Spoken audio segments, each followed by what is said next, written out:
Bien, volvemos a las noticias, si les parece bien, para seguir informándose, porque, bueno, hace un ratito hablábamos de Luis Toto Caputo, sus declaraciones, hay algunos diciendo que Milei quiere la cabeza de Toto Caputo, bueno. Que la pida. Que la pida y veremos si Daudo tiene.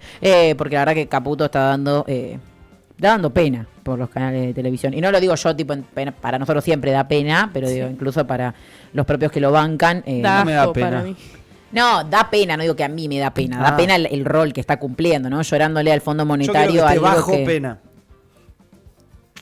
¿Sabes quién quieren meterla bajo pena?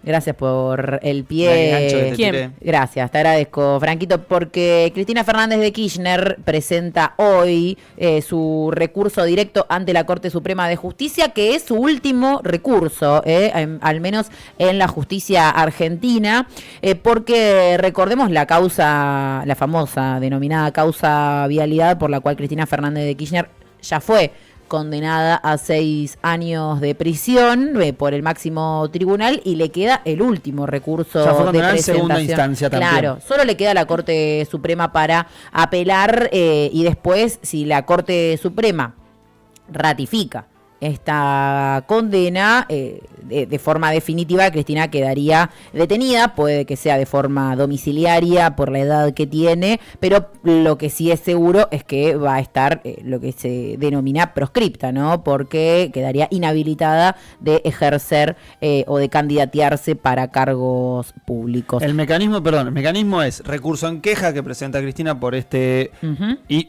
lo que plantea Cristina en este recurso en queja y sus abogados es las irregularidades con las cuales se llevó adelante ese proceso. ¿Qué es lo que va a juzgar la Corte? Si el proceso se dio acorde a derecho o no. En realidad, la Corte no va a decir es culpable o inocente. Lo que va a decir la Corte Suprema de Justicia en este caso es el tribunal obró bien en el desarrollo del juicio u obró mal y por ende esta causa sería nula. Sí, y si la Corte Suprema tiene algo de justicia literalmente, debería decir que obró mal porque hemos repasado ya la causa vialidad y la cantidad de agua que hace esta causa y un poco de lo que va a repasar en el día de hoy Carlos Beraldi, uno de los abogados de Cristina Fernández de Kirchner, que a partir de las 11 de la mañana dará una conferencia de prensa en la sede nacional del PJ con los detalles de este recurso que van a presentar ante la Corte Suprema. Son alrededor de 10 carillas, ahí estamos viendo. Está publicado, creo que lo publicó Trinchero. Cristina hoy a la mañana. Sí. Publicó estas 10 páginas en Twitter. En su red social de X. Así que, como decía Franco, entonces, la Corte Suprema hoy va a definir la ratificación.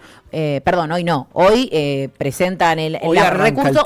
Hoy arranca el tiempo y esto es un dato muy importante para resaltar una vez más, y es que la Corte Suprema no tiene plazos, así como tiene encajonados y dormidos causas por las cuales tiene que definir cosas desde hace 20 o 30 años incluso. Con el caso de vialidad y Cristina Fernández de Kirchner, la Corte Suprema tiene la posibilidad de hacer lo mismo. Por lo tanto, estamos hablando de que lo que definirá la declaración de la Corte van a ser los tiempos políticos y las intenciones, voluntades políticas que tenga la Corte Suprema, recordemos, integrada por 4 de sus 5 5 miembros nombrados por decreto. Sí. 2 por Javier Milei y 2 por Mauricio Macri. Estamos hablando de Lijo García Mancilla por Milei, Rosenkrantz y Rosati por Mauricio Macri. Después tuvieron un pliego de Senado. Pero primero nombrados por decreto. Y Lijo García Mancilla todavía no fue aprobado su pliego en el Senado. O sea, están ocupando un cargo inconstitucionalmente. Y el que queda, que es Lorenzetti, que es el pelado de remera de corbata celeste. Para que hay dos pelados. Por eso pelados hay varios. ¿El de anteojos o sin anteojos? No, el de corbata celeste. Y traje azul. Y traje desabrochado. Ok, bien. El segundo empezando el de la que no izquierda, tiene anteojos. al lado de García Mancilla y al lado de Rosenkrantz. Ahí está. Atrás tiene una señora con vestido rojo. Lo digo porque no le conocemos la cara a esta gente. Ese muchacho, el de traje azul, fue el alfil de las causas del Lawfare.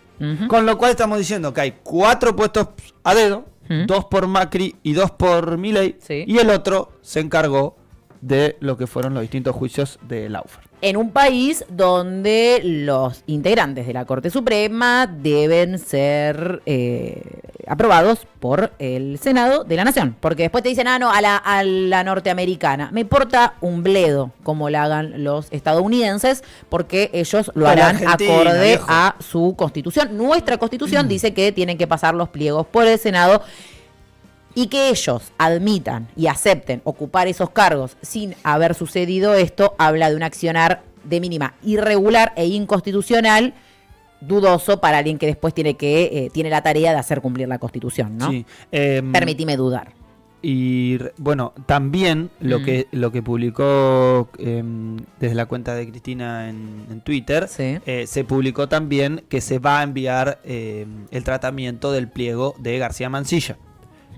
Para, en este caso, rechazarlo en el Senado. Se planteó así en esos términos. No se dice nada del hijo porque fue el que tuvo una media sanción de su pliego y que después igualmente fue subido a la Corte también por el decreto del presidente Javier Milei. Este es García Mansilla. Veremos cómo sigue todo, pero recordemos que estamos en un año electoral. Sí. Que el gobierno estamos analizando que hay una situación económica muy conflictiva, sobre todo esperando la llegada de dólares del Fondo Monetario Internacional, del Banco Mundial y del Banco Interamericano de Desarrollo, para sanear un poco esta situación de escasez de dólares que existe en la Argentina y obviamente la estructura de la fuga y la bicicleta que siempre hace Caputo. Con lo cual es un año en el cual imagínense la potencia que puede tener el tratamiento, en este caso, de la sentencia, la última ratificación de la sentencia que ya existe sobre la 2 veces presidenta y una vez vicepresidenta, Cristina Fernández de Kirchner. Y perdón Mati, te voy a cambiar de orden a una de las noticias, porque ya que estamos hablando de la Corte Suprema y le pusimos cara a toda esta gente, es importante porque hay otra apelación que llegó a manos de la Corte Suprema y sobre la cual tendrá que pronunciarse, y muy importante en vísperas del mes de abril, porque estamos hablando de que debe pronunciarse sobre las torturas y vejámenes de militares argentinos contra sus subordinados en la guerra de Malvinas. Es de esta forma que el CECIM durante el viernes pasado publicó, ahí estamos viéndolo en pantalla, la decisión de la Cámara Federal de Casación Penal que hizo lugar a un reclamo histórico de los soldados que combatieron en la Guerra de Malvinas y habilitó que la Corte Suprema sea quien se pronuncie entonces al respecto de esto, y lo que se está buscando es que se juzguen, ¿no? Que no se prescriban estos delitos que deben, insisten desde los centros de excombatientes, considerarse como delitos de lesa humanidad porque fueron perpetrados por el Estado en el marco también de la dictadura cívico-eclesiástico-militar. Entonces, como decíamos, a pocos días, ¿no? El miércoles se da un nuevo aniversario del 2 de abril, del inicio de la Guerra de Malvinas, con el voto unánime de los jueces Alejandro Slócar, Carlos Maíquez y Diego Barroeta Beña, se dio lugar a este recurso extraordinario que había interpuesto principalmente el CECIM y la CPM, junto a la Subsecretaría de Derechos Humanos de la provincia de Buenos Aires, en representación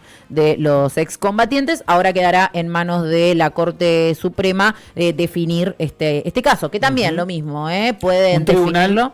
Un tribunal que, podemos decir, porque siempre que los nombramos decimos profundamente macrista, ¿sí? Que decidió esto. Decidió esto y que sin embargo definen en este sentido. Sí, que igual le pasa la pelota a la Corte Suprema, obvio, pero y digo esto porque me parece que habla un poco también de cómo están consolidadas las estructuras en el Poder Judicial, las terminales políticas que obviamente tienen muchos de estos actores, que algunos, entre otras cosas, por ejemplo, Carlos Maíquez, viajaba en el viaje con los huemules, ¿no? Con el avión privado que anda a saber quién lo pagó, que terminaron en el lago escondido.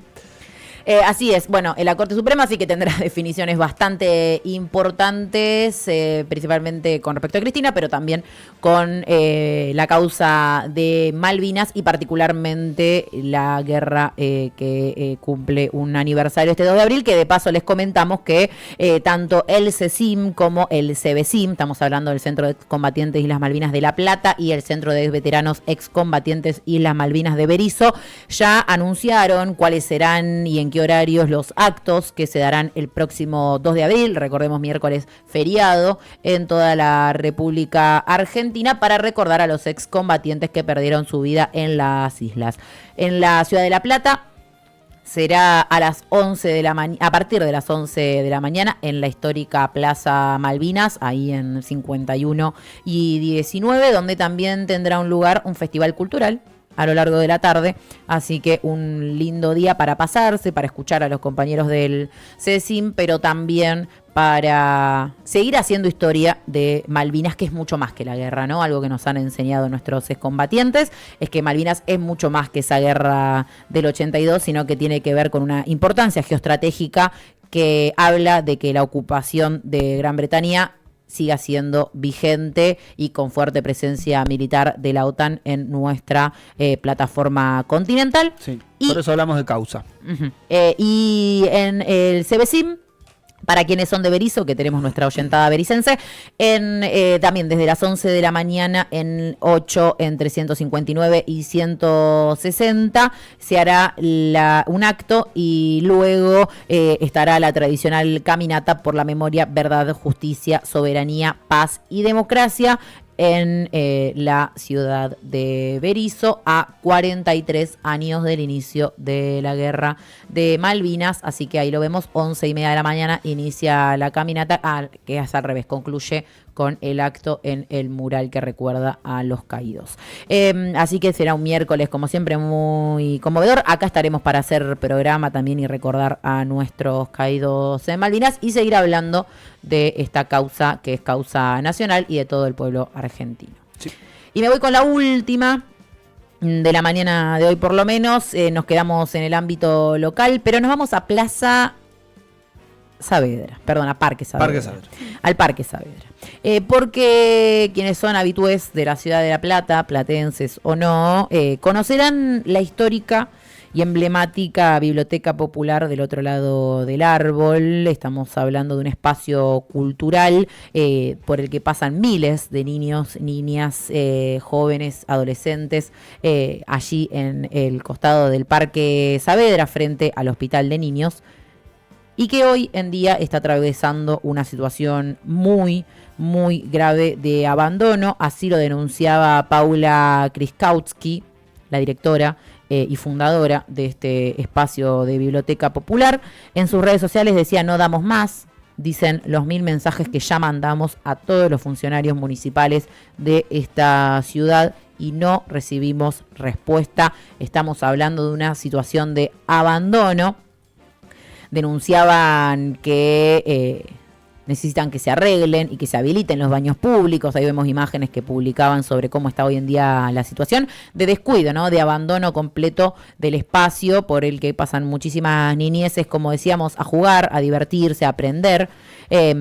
Y hablaba de que para que justamente, como dicen algunos, bueno, más seguridad, menos plazas, decía lo contrario, Paula, decía más plazas, menos seguridad, pero en el sentido de que justamente con más espacios culturales, abiertos, inclusivos, es que se generarán las condiciones para un mayor bienestar. Esta es la biblioteca que hoy en día, como decíamos, está atravesando una situación muy complicada. La vamos a escuchar a su creadora y fundadora, como decíamos, Paula, que estuvo también en los medios de comunicación hablando de esta biblioteca popular que existe hace 14 años. Decía a ella también: las plazas son para jugar, tomar mate, andar en bici, caminar, pasear los perros, leer libros, besarse. Las plazas son en nuestra ciudad lugares de encuentro y de cultura popular. ¿Quiénes las cuidan? ¿Quiénes las usan? ¿Qué presupuesto tienen asignado? Preguntaba entonces en este comunicado la directora de la Biblioteca Popular del otro lado del árbol, que ahora sí la vamos a escuchar, que en comunicación con la radio 221 decía lo siguiente. Mira, la realidad es que el parque hace muchos meses tiene una situación de abandono impresionante. Una de las cuestiones es que estamos sin baños en la semana, o sea, imagínate un espacio que abre 9 horas todos los días sin tener un baño público. Y la complejidad de la crisis, que lo que ha hecho en este último tiempo es que mucha gente absolutamente caída del sistema esté parando acá en el parque. Y sin ningún organismo estatal que esté atendiendo esta problemática, por lo que hay un montón de gente en situación de calle que nos desbordan la posibilidad de atención. Más las ferias históricas y las emergentes, que hacen que el parque reciba muchísima gente sin nada de infraestructura, ni logística, ni seguridad, ni luminarias, ni nada de lo que requeriría semejante cantidad de personas que pasan por este parque. Todo eso...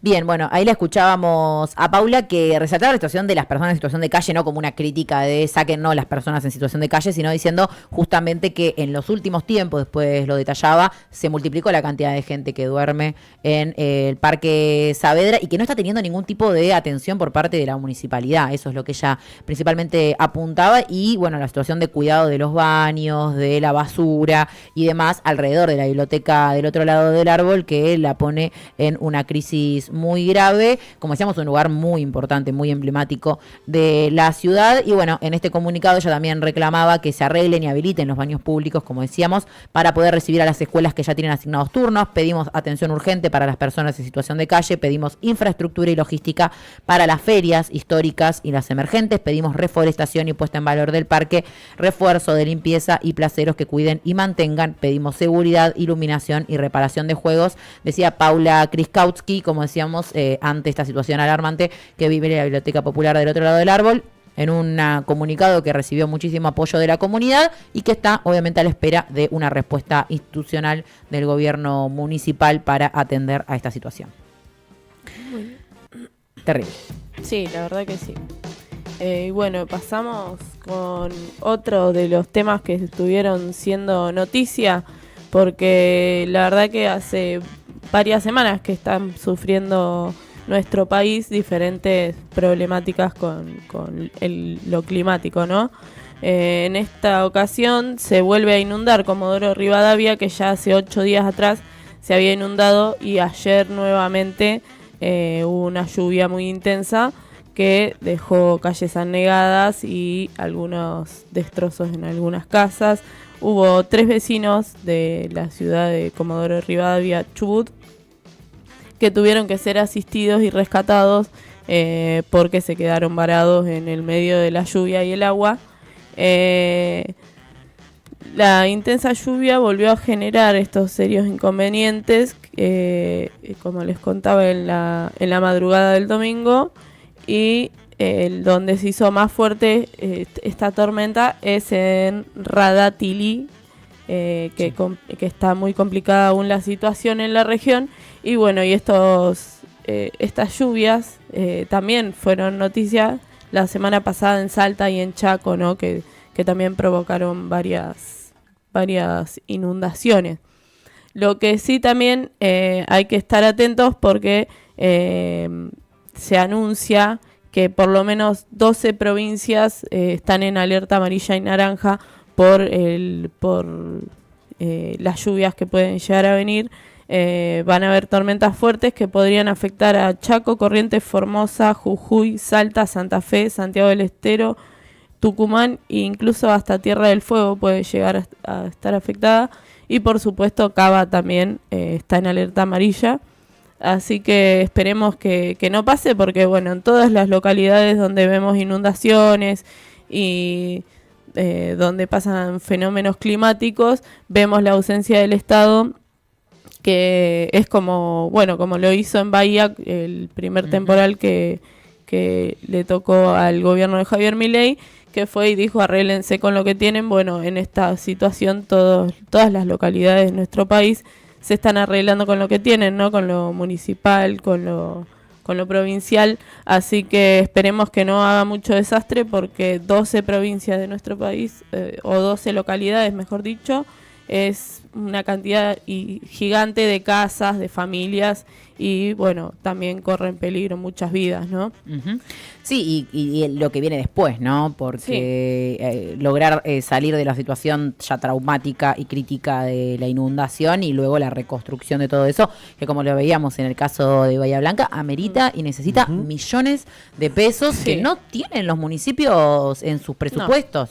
No. Y más que nada, porque una cosa son las localidades o municipios que ya pueden prever las desastres naturales como parte, ¿no?, de su ecosistema, de su lugar, pero lo que estamos viendo son desastres naturales inesperados en regiones que no son habituales, que haya inundaciones, que haya fuertes lluvias, que caiga tan contundentemente como lo que pasó, y que habla justamente de algo que el gobierno también niega, que es el cambio climático. Entonces, el doble, ¿no? Se requiere la lluvia de esquemas y de estructuras con financiamiento, como por ejemplo es el gobierno nacional. Sí, como este organismo que por lo menos tenía destinado cierta cantidad de plata para estas ocasiones, que también se fue desmantelando por Sandra Petovelo, ¿no? Porque si bien hay muchos, como vos decías, eventos que por ahí no están previstos, pero que hay cierta plata de nación destinada para esas ocasiones no tan habituales. Pero bueno, pasando con otra noticia que también tiene que ver con la inundación, pero en este caso una inundación que azotó a la ciudad de La Plata hace 12 años atrás, que fue en 2013.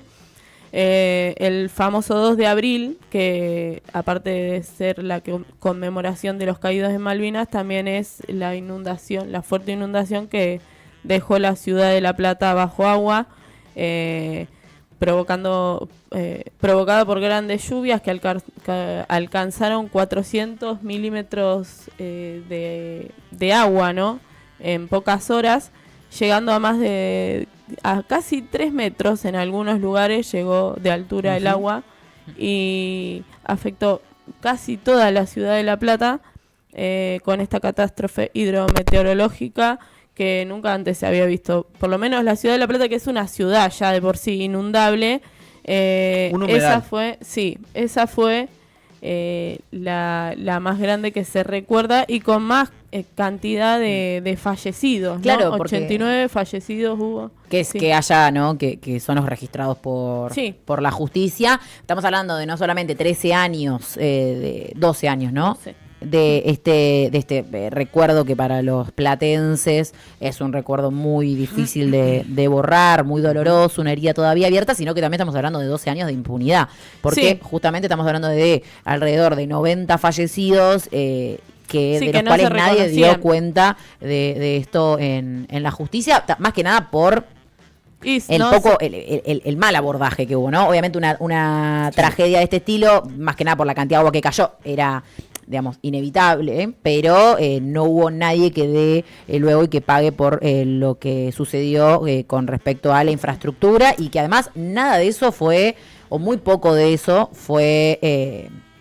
convertido, transformado, trabajado luego para evitar semejante consecuencia en una ciudad, como decía Male, inundable. Sí, aparte también yo recuerdo en esos momentos que había muertes que se disfrazaban, digamos, ¿no?, que decían que se habían muerto por paros cardíacos, y en realidad se habían muerto por la inundación, y me acuerdo que se quería achicar la cifra porque con una cifra así la ciudad no debería pagar impuestos por algunos años, ¿no?, porque es una catástrofe gigantesca la que sufrió la ciudad de La Plata. Y hay una recuerdo cosita, que Bruera era su intendente en esos momentos, que ni siquiera estaba en la ciudad, y bueno, hubo una indignación muy fuerte porque Brasil, ¿no? Estaba en Brasil. Hubo una comunicación incluso por redes sociales, como una foto en la que supuestamente estaba ayudando aquí y no estaba acá. Claro, y no estaba acá. Cosa que fue también cobrado de tal manera que obviamente la siguiente elección no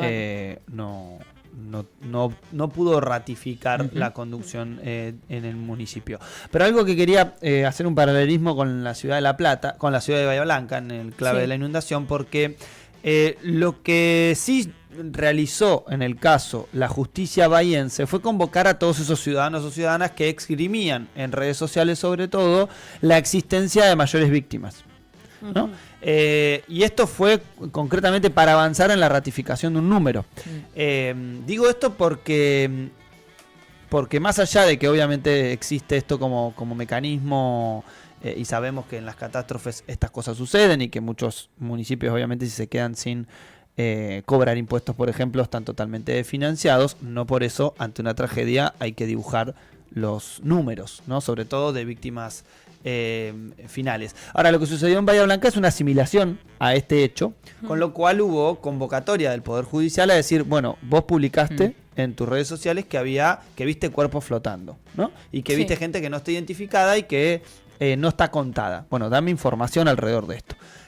Ahí hubo, primero, muchos que han planteado situaciones como, no, me lo dijo un vecino, pero la verdad que no lo sé, ¿no?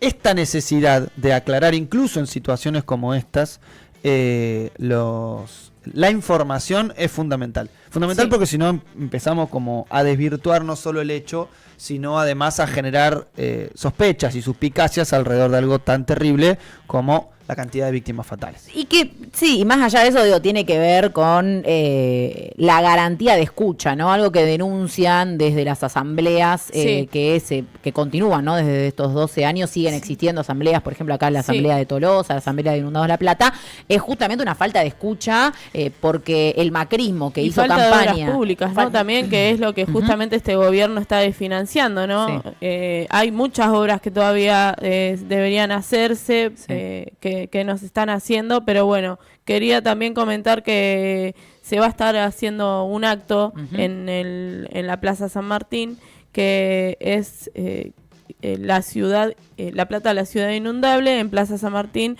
a las 16 horas frente al monumento.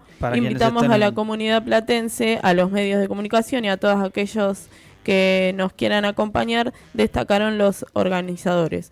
Por todos nuestros reclamos y las soluciones que aún faltan, concluyeron en la convocatoria, esto lo organizan miembros de la Asamblea Inundados de Tolosa, Asamblea Vecinal Inundados Villa Elvira, Asamblea Parque Recreativo de Los Hornos, y sobrevivientes 2 del 4 del 13 y vecinos inundados son quienes convocan a este acto. La consigna es inundados de impunidad, justamente hablando de esto que mencionábamos recién. La Plata no olvida, memoria, verdad y justicia por las soluciones que no llegan. Ahí, como estamos viendo en pantalla, el flyer a 12 años de la inundación será este miércoles aquí en Plaza San Martín. Bien, y nos vamos, nos quedamos en la Argentina, no nos vamos a ir de nuestra hermosa patria bicontinental y bioceánica, porque nos vamos más precisamente a Santa Fe. ¿Por qué a Santa Fe? Vamos a hablar de un caso, ¿cómo decirlo? Quizá un caso emblemático, testigo para hablar del mal funcionamiento alrededor de nuestras exportaciones, de nuestras producciones, del manejo de los puertos y del río, y sobre todo también del crimen organizado, podemos decirlo, de la delincuencia organizada, o como bien dijo, o como bien plantearon los fiscales intervinientes en el caso por Vicentín, que es la empresa que vamos a estar hablando. Los fiscales son Sebastián Narvaja y Miguel Moreno, que plantean agrupación criminal.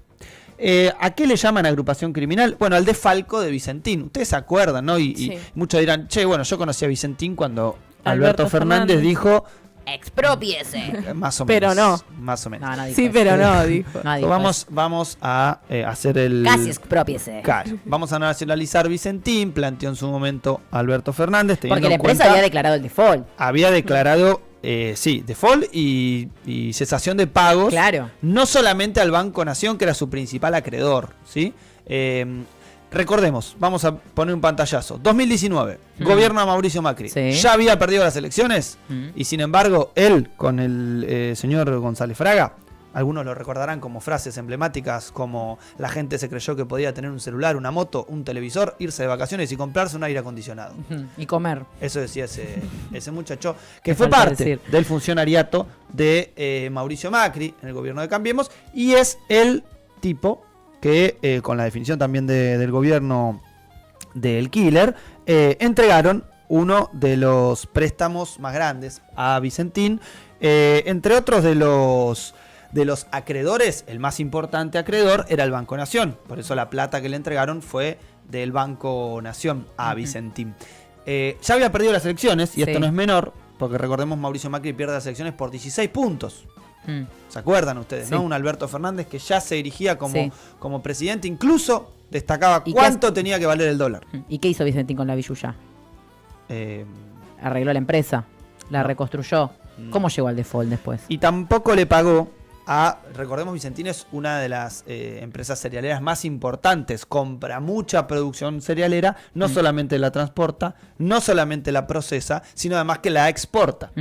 O sea, le compra a pequeños productores, además obviamente de necesitar servicios y producciones de otros productores locales, a los cuales también dejó de garpe. O sea que los pequeños productores, cuando declara el default, declaran un default de alrededor de 1.300 millones con diversos bancos y, como decíamos, el mayor acreedor era el Banco Nación. Por eso estaba la posibilidad de nacionalizar Vicentín y tener una empresa nacional productora de alimentos, lo que te permite no solamente pagarle mejor a pequeños y medianos productores, sino además tener una empresa testigo del valor de los alimentos. Sí. Lo que te permitiría, entre otras cosas, por ejemplo, equilibrar los precios. Pero no era esa la intención de su directorio.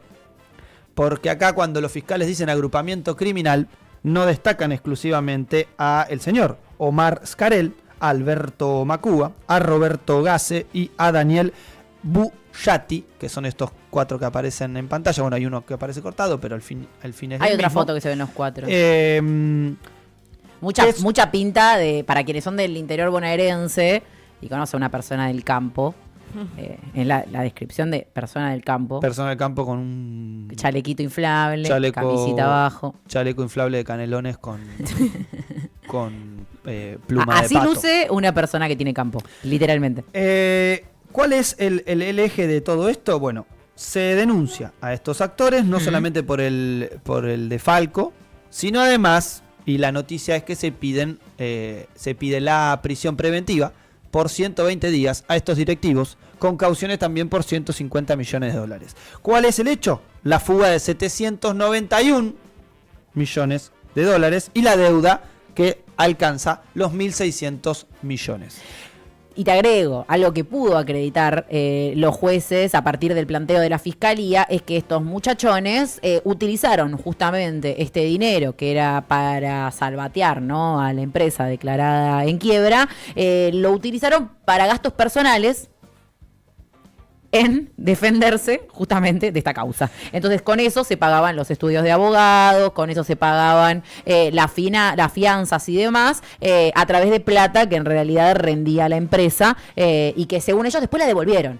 Pero bueno, lo que pudo dar fe la fiscalía es que estamos hablando de miles de millones de pesos que fueron sacados de la firma para gastos personales de este cuarteto de capos de Vicentín Y que ya tienen- ahora están en cana. Y que tenían también guardado una parte de esa plata para la posibilidad de pagar una fianza. O sea, de ya Sí. tener el salvoconducto de la libertad en clave de que sus abogados, que ahora vamos a decir quiénes son, porque además están los nombres de esta gente, obviamente, si todo queda registrado, o si ustedes creen que ya en este mundo de las tecnologías sus nombres no van a aparecer, por supuesto Qué que sí. lindo es ver a garcas de este estilo en el banquillo de los acusados, porque siempre los que pagan, los que terminan en cana, son siempre los pobres, son siempre los negros, los feos, viste como este país, esta justicia que tenemos. ¿Quiénes son los abogados de esta gente que aceptó que le paguen con plata de la empresa? ¿No?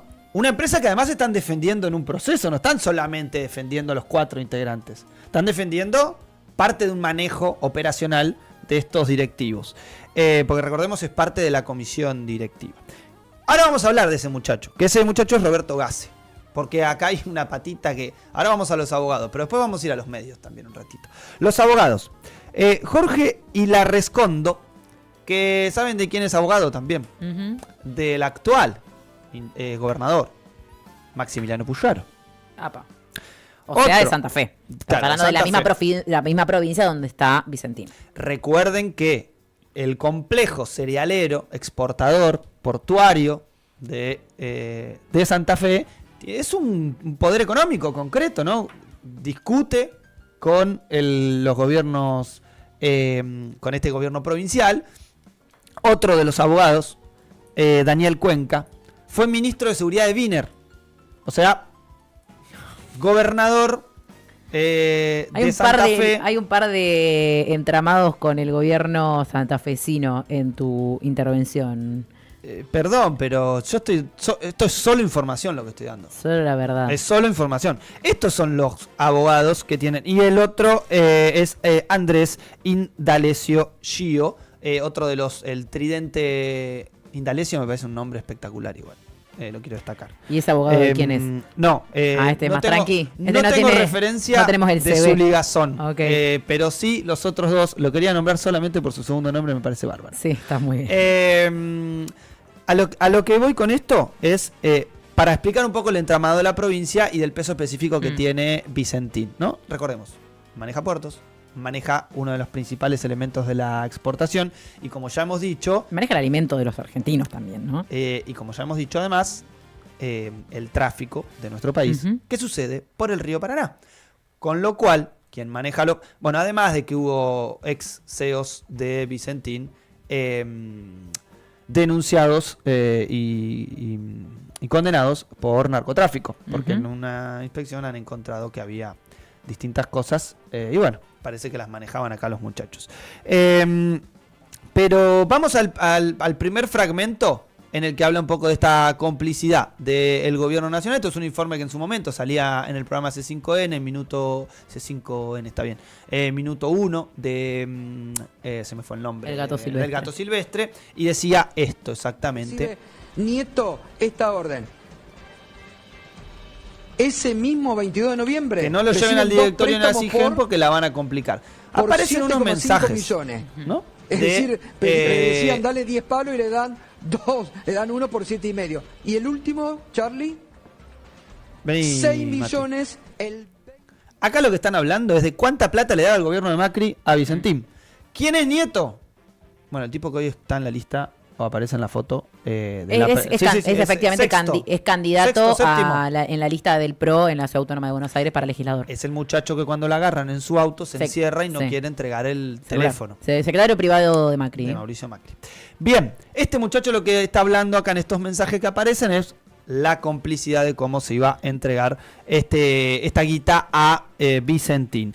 Pero este muchacho que veíamos hace un rato, que dijimos ahora vamos con Roberto Gasse, ¿qué fue lo que hizo Roberto Gasse durante las audiencias del juicio?